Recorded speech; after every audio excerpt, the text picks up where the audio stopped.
Thank you to GameWare Create for being a channel partner. Looking for a Kickstarter game you missed or 3D printed minis? GameWare Create has a huge selection available, all at a fair price. Use the link in the description below to check out all that GameWare Create has to offer. What's up, Rockstars, and welcome to another speed review for Chronicles of Drunagor Age of Darkness, the Apocalypse expansion by Creative Game Studios.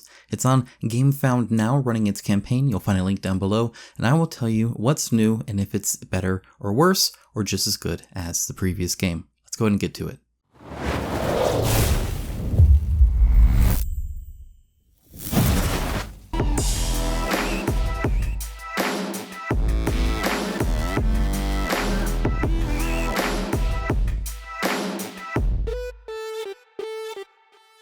And as always, before any video, I want to start right off by thanking my patrons and YouTube members. It's the least I could do. It is through their financial support that this channel is possible, and much of the content that you see on this channel is thanks to them, so I can stay financially independent from the game studios, so they don't give me any money, and I can give you my honest opinions. If you appreciate that, there is also a link to that down below.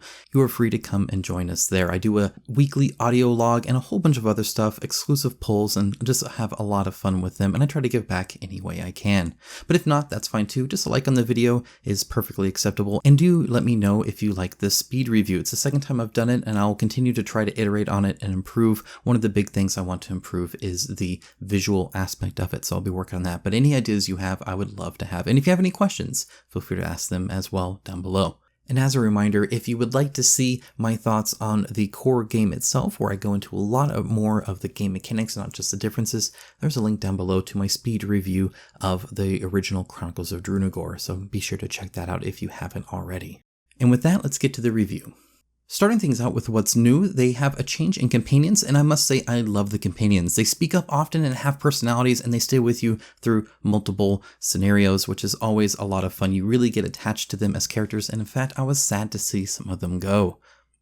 There's a new mechanic called Cityscape where you put time tokens on certain map tiles, and when those tokens are gone, those map tiles are destroyed. So it constantly pushes the team forward, and I felt that it worked really well.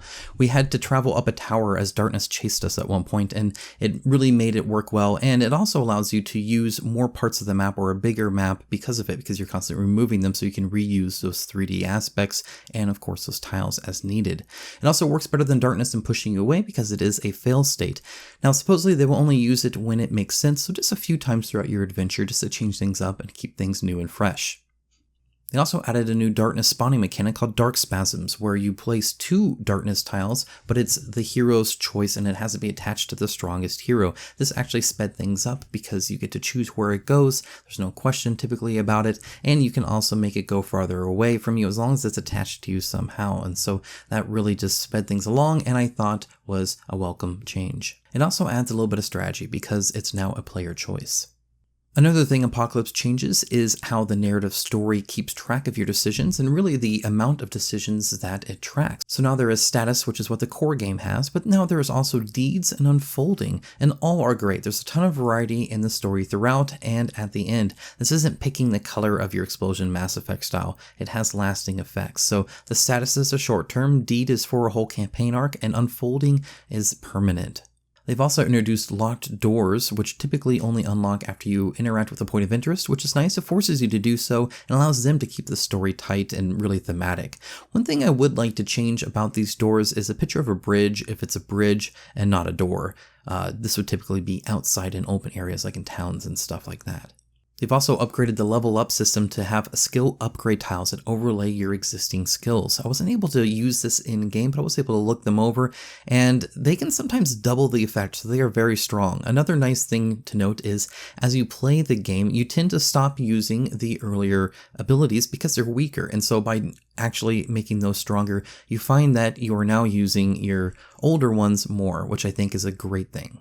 Another thing that the box introduces is several new classes, but I was only able to play with the Necromancer. However, out of the 4, I would have picked Necromancer anyway because Necromancers are fantastic. And I must say that this is a great pet class, and it has lots of shields. So the pets actually act differently. You get them every time something dies. You can have multiple of them, but then you have to curse yourself to keep them alive for the next turn. So there's a lot more decision making than just whistling to have your pet do something. Instead, there's actually a lot more that goes into play there.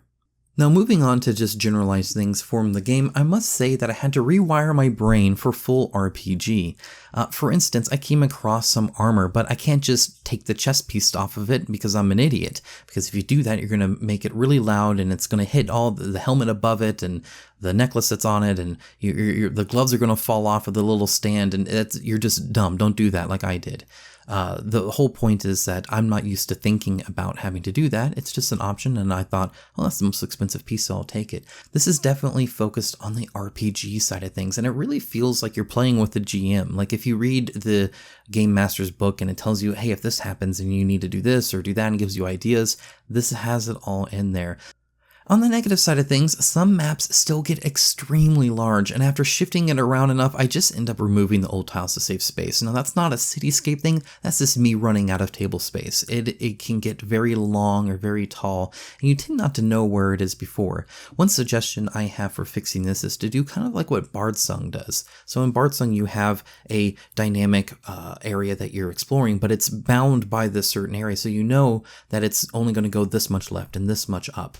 Now it doesn't have to explore the whole area, but if your starting area is in the lower left, then you know you have a lot to the right and a lot up that you could go, so you kind of know where to place that. If you just place it in the middle, you're constantly shifting it, and then if it's longer than taller than you thought, you'll have to turn it or something like that. Having essentially a dedicated no bigger than this would allow me to set it up once, and then you just have to tell me where to start that first one.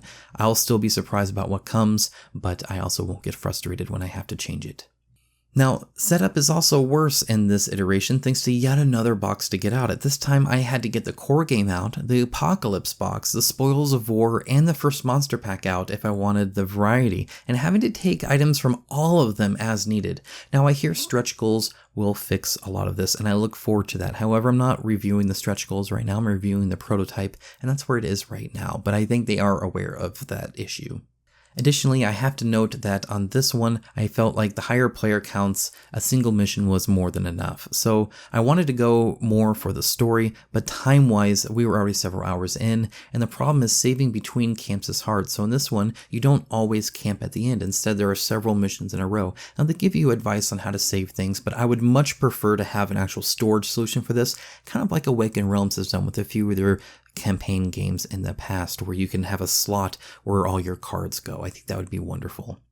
One thing that's really improved, I feel, is the miniature sculpt design, and they've really stepped it up. I think the detail on the miniatures has been sufficient to good, and that's still the case here, I am sure. However, I think the sculpt design has improved, so now I think they're kind of checking all the boxes on that. Might not be the best miniatures ever, but they are certainly just fine. Now, at least for the demo that I played, the story keeps it at 100. The story pace is incredible. You feel like you are just running through like the last act of a movie pretty much the whole time. And in fact, it sets it up to where the next one looks like it's going to be another sprint race, and it leaves you a little breathless. There's a lot going on, a lot of big events, and the things that you are accomplishing are big and matter. These are big decisions and important decisions for a variety of reasons, and so that really keeps me engaged. It's not just something trivial. Guys, I'd like to quickly thank my sponsor, INTOTHEAM, for sponsoring this video. They have some freaking awesome shirts, as you can see me showing right here. Now, as you recall, I also promised you guys a $50 gift card to one commenter on this video, so we're going to go and pick that out. But I really encourage you to go ahead and check the link out below for a special discount for INTOTHEAM. Whether you get the gift card or not. Seriously, some amazing shirts. I freaking love wearing them. They are so bright. I've washed them so many times. They have not peeled or flaked or done anything. They're a great length, so especially if you have a tiny bit of a belly like I do, fits really good. Seriously, my favorite shirts. I love them. They are awesome, and they're just cool design, as you can see. So that's not me talking. That's me looking dork down there. But as you can see, on July 20th, I want to pick out a winner, and well, let's go ahead and do that. So I've gone ahead and loaded it up and gotten all 189 of the unique people getting a comment, and let's see who wins. Let's find out. Oh my gosh, there's so many, and we got Fat Jesus.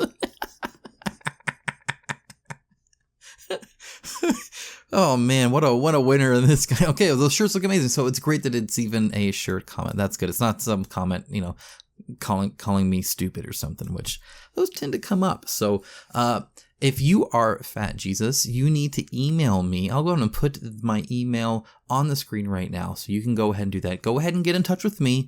I'll tell you how you can prove that you're the person you are, and then you'll get your $50 gift card. Feel free to check out that link below. Again, that is with a discount there through my channel. Thank you so much, INTOTHEAM, for the sponsor. Good luck on the next giveaway. I'll try and do a few more of these in the future. And with that, let's go and get back to the video. Now, I'd like to pause this review real quick to also note that I really enjoyed the notes from the designers. So in this prototype, they actually had, after each scenario, a little notes from the designers talking about okay, here we were using this, and this was our intention here, and stuff like that. That's very useful. I've had that from Mythic Games from talking to them during Solomon Kane, and that was also very useful. I'd encourage other designers to do this as well. If you write what you're trying to do, sometimes it helps it click for the reviewer. Another positive thing is a matured cube action system. For instance, there are now more opportunities to keep curse cubes. My son actually plays a character that uses curse cubes, and he very much appreciated being able to take his curse cubes into future scenarios. Part of not going to camp means that you're not removing those curse cubes, and there are characters that actually use those for their abilities, so sometimes they want to have some curse cubes on them. And he actually didn't like how he started weaker at the start of each mission because he didn't have the curse cubes, so definitely helpful there as well. I really enjoyed that. My biggest negative probably in this whole campaign was actually the demoralization token. So there is a demoralization token that can happen for a variety of reasons, and the demo was from a story event choice that you did, and it does warn you that it'll have ramifications. However, I would have done anything to not have this token. What the token does is it makes every odd roll a miss. Now the problem with that is that means that your chances now drop below 50% oftentimes when it comes to actually trying to hit, which means that I did once roll 4 attacks in a row. They all missed, and then on my next round I missed another 2. That is 6 attacks that missed in a row where I did nothing. That is very demoralizing, but it's also just not fun. One of the things I mentioned in the original game is that there is not a lot of luck manipulation. There is mitigation to a degree, but not really manipulation. And so what you roll is what you roll. And in this case, what I rolled missed a lot. I was very demoralized and not in a good way. The other issue is that this does not go away until you camp or the story says it. And so I had this for a long time. On the positive side of things, there are some new neat trigger tokens now, such as one that you have to step on. That was kind of cool because as we're going through the mission, there was one where we all needed to step on that token for it to be done. It wasn't just enough for one of us to do it. We all had to do that. So there's a little bit of a teamwork to make sure that you're not leaving people behind when they're coming out, or, just that you're kind of coordinating as a team. Any new mechanic that allows me to discuss strategy with my table mates is always a good thing. The boss fights here were interesting. They dealt a lot with fatigue, so we were action cube starved. Fatigue makes it to where you have to discard your action cubes. And so it was kind of a weird thing where we were rapidly getting more curse cubes, and we needed to figure out not only what cubes we want to use, but also which ones essentially we want to go away, because we knew more were going to go away. It was a very interesting mechanic I hadn't seen really applied in that sense before. It became kind of a mini game of just trying to keep action cubes there and not just ramping up your curse cubes really, really fast. So kind of balancing, keeping those curse cubes away and then actually still being able to do a little bit of damage. So I really enjoyed that. Additionally, both the boss and mini-boss that I fought, I enjoyed quite a bit. They moved around a lot and actually did some more attacks. If you recall, this was a negative I had in my last video for Chronicles of Drunagor proper. I felt like a lot of the magic abilities of the bosses didn't really feel like it was emanating from them. Well, these people are definitely moving around and hitting you hard, and they definitely feel like a boss. They felt like powerhouses and less like abstract spellcraft. So in summary, the Apocalypse expansion improves just about every aspect of Chronicles of Drunagor and is the definitive way to play. Better and deeper mechanics, more variability, tighter story, and more of what we already loved. The Apocalypse expansion takes the first game's love letter to RPGs and runs with it, adding a better and more wholesome narrative gaming experience with it. The worst part of this whole experience for me is that I'll have to wait to find out what really happened to Martin. Remember Martin.